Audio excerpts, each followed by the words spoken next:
बनी इसराइल में दो भाई थे, जिनमें एक मुस्लिम था और एक काफिर। दोनों भाई मछुआरे थे। काफिर भाई बूत की पूजा करता था और जब मछली पकड़ने के लिए पानी में जाल डालता था तो उसकी पूरी जाल भर जाती थी और जाल खींचना मुश्किल हो जाता। और दूसरा भाई जो कि मुस्लिम था, उसके जाल में सिर्फ एक या दो मछली ही आती। वो उस मछली को लेकर अल्लाह का शुक्र अदा करता।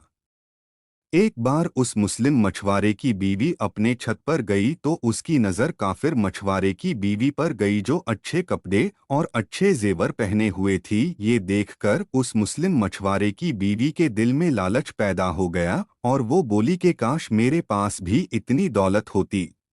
ये सुनकर काफिर की बीवी बोली कि तू अपने शोहर को राजी कर ले कि वो भी मेरे शोहर के माबूद की इबादत करे ताकि तू भी मेरी तरह दौलतमंद हो जाए। ये सुनकर मुसलमान की बीवी कुछ गमजदा होकर नीचे आई। फिर जब उसका शोहर घर आया तो उसने अपनी बीवी को गमजदा देखकर उससे पूछा कि क्या बात है, तुम इतनी उदास क्यों हो? तो उसकी बीवी बोली कि या तुम मुझे तलाक दे दो या तुम अपने भाई के माबूद की इबादत करने लगो। ये सुनकर उसके शोहर ने कहा कि अल्लाह की बंदी, क्या तू अल्लाह से नहीं डरती जो तू कुफ्र की बात करती है? तो वो बोली कि बस करो, इतनी बातें मत बनाओ, मैं इस तरह भूखी नंगी नहीं रह सकती। जबकि दूसरी औरतें और तुम्हारे भाई की बीवी को मैं देख रही हूँ कि वो अच्छे अच्छे कपड़े और जेवर पहने रहती है। जब उस मुस्लिम मछुआरे ने देखा कि उसकी बीवी जिद पर आ गई है और वो नहीं जमझ रही तो उसने उसे कहा कि ठीक है, तुम परेशान मत हो, कल से मैं मजदूरी करूँगा और खूब मेहनत करूँगा और मैं तुम्हें रोज़ाना 2 दिरहम देता रहूँगा। उन 2 दिरहम से तुम अपनी ज़रूरत की चीज़ें धीरे धीरे करके खरीद लेना। ये सुनकर उस औरत को तसल्ली मिली। सुबह सुबह वो मुस्लिम अपने घर से मजदूरी की तलाश में निकला, लेकिन कहीं भी उसे कोई काम नहीं मिला। वो इधर उधर फिरता रहा लेकिन किसी ने भी उसकी मदद नहीं की। आखिरकार वो मायूस होकर एक तालाब के पास जाकर बैठ गया। फिर शाम होने तक वो अल्लाह की इबादत करता रहा और जब वो घर आया तो उसकी बीवी ने कहा कि तुम आज इतनी देर तक कहाँ थे? तो वो कहने लगा कि मैं बादशाह की खिदमत में था, बादशाह ने मुझसे इस दिन काम करने की शर्त रखी है। ये सुनकर उसकी बीवी बोली कि वो बादशाह तुमको क्या देगा?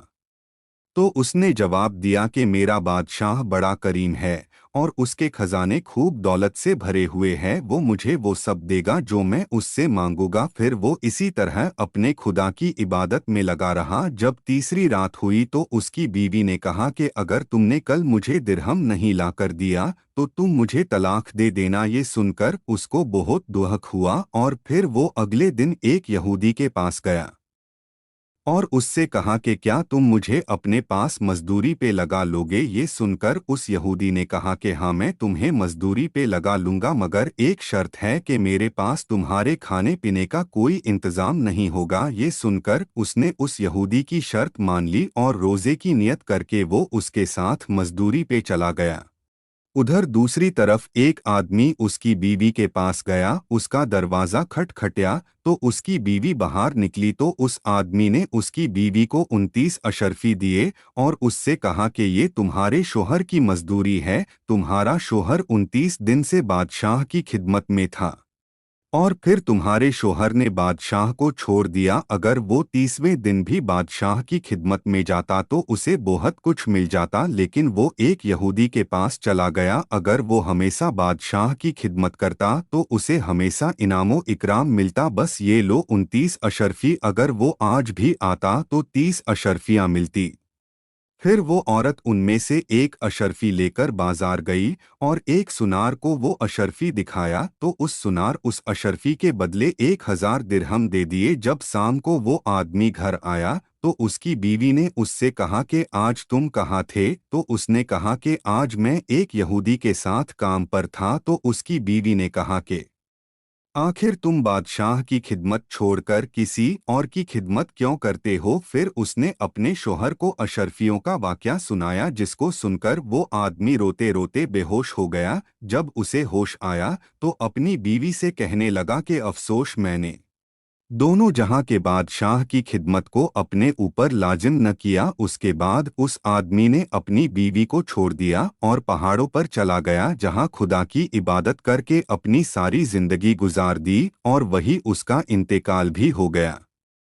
सबक दोस्तों और अजीजों, अल्लाह के खजानों में कोई कमी नहीं। वो अपने बंदों को उसकी इबादत का सिला ज़रूर देता है। अल्लाह के यहाँ देर है मगर अंधेर नहीं, वो अपने बंदों को कभी नहीं भूलता। अल्लाह ताला हम सबको अल्लाह के शुक्र के साथ ज़िंदगी गुजारने की तौफीक अता फरमा। आमीन।